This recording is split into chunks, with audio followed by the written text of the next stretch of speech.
What's cooking, foodies? Today we are making garlic and brown sugar drumsticks. This easy weeknight dinner takes less than 5 minutes prep with no marinating. It's deliciously sweet and sticky with a hint of garlic. Perfect for weeknights.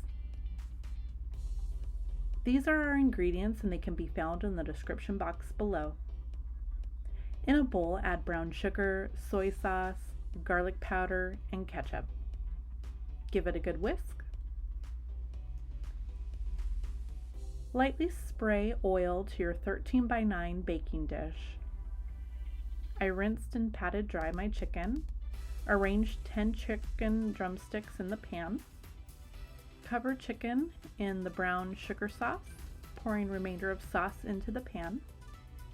Place chicken in a preheated oven at 425 degrees Fahrenheit. Cook for 20 minutes, then baste the chicken with the pan sauce and juices. Cook for another 30 minutes. Transfer chicken to a plate and spoon over all the remaining sauce over the chicken.